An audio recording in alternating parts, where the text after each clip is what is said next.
মজার সময় কাটলো মজাদার মুড়ি মাখা দিয়ে। আর আজকের ব্লগে সেটাই আপনাদের দেখাবো। হ্যালো এভরিওয়ান, এক একটা দিন এক এক রকম যায়, তাই না? কোনো দিনই কোনো দিনের মতো সেম যাবে না, এটাই বাস্তবতা।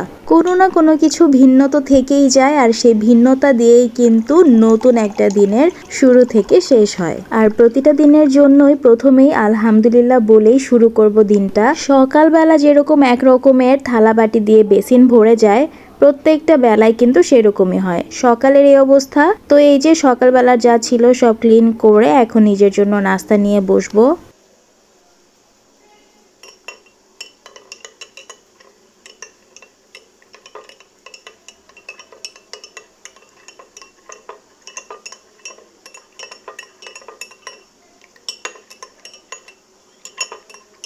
আজকে পরোটা, আলু ভাজি আর চা দিয়ে নাস্তাটা করলাম।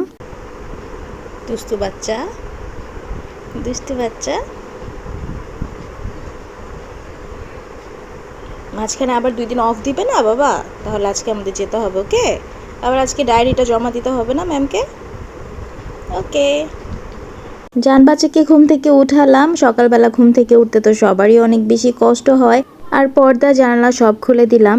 আমাদের সবার মায়েরাই কিন্তু সেইমই করতো, তাই না? যদি আমরা ঘুম থেকে উঠতে না চাইতাম তাহলে ফ্যান অফ করে দিত, আর না হলে জানালা খুলে দিত, যাতে আলোটা পড়ে আমাদের ঘুমটা ভেঙে যায়। আর জান বাচ্চার জন্য এখানে টিফিনও রেডি করে নিচ্ছিলাম। আর এই তো দেখুন জান বাচ্চার অবস্থা। সে বিস্কিট খেয়েছে, কিন্তু কিভাবে শুধু ক্রিমটা খেয়ে বিস্কিটগুলো এমনিতেই রেখে দিয়েছে। কি যে বলবো ওকে আমি। কেকটা সম্পূর্ণ খেয়েছে, বাট বিস্কিটের এই হাল।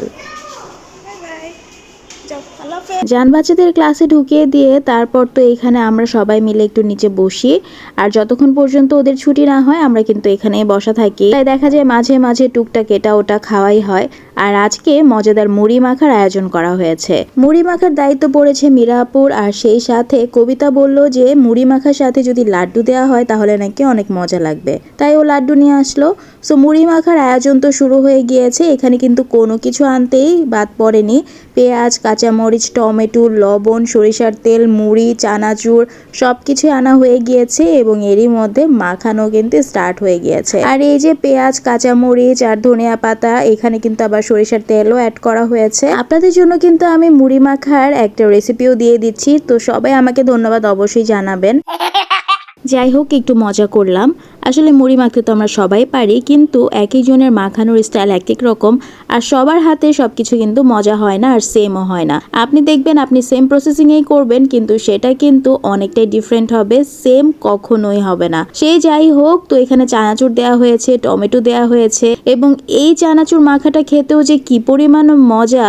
আমরা কিন্তু মাঝে মাঝে এভাবে চানাচুর মাখা করে খাই, তাই না? সো এই চানাচুর মাখাটাও কিন্তু অনেক বেশি মজা লেগেছে। এই চানাচুরটা এভাবে করে মাখানোর পরেই কিন্তু আমরা হামলা দিয়ে দিয়েছিলাম চানাচুরটা শুধু খাওয়ার জন্য। আর এই যে চানাচুর মাখাও একটু খেয়ে নিলাম। তারপর মুড়িও অ্যাড করা হয়ে গিয়েছে। এখন মুড়ি, চানাচুর সব একসাথে ভালো করে মাখিয়ে নেওয়া হচ্ছে। সবাই মিলে একত্রিত হয়ে একটা জিনিস খাওয়ার মজাটাই কিন্তু অন্যরকম। তখন মনে হয় যে সেই জিনিসটা বা সেই খাবারটার মজাটাই অন্যরকম হয়ে যায়। সো এখানে কবিতা আবার আমার মুড়ির উপর একটু লাড্ডু দিয়ে দিল, বলল খেয়ে দেখ কেমন লাগে। আসলে লাড্ডু দিয়ে মুড়িটা খেতে অসাধারণ লেগেছে।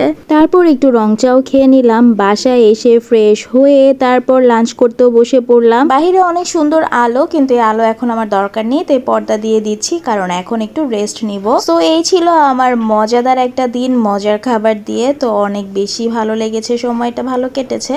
তো সবাই ভালো থাকবেন। আজকের ব্লগটা আমার এই পর্যন্তই ছিল। অনেক ছোট্ট একটা ব্লগ দিলাম আজকে। আল্লাহ হাফেজ।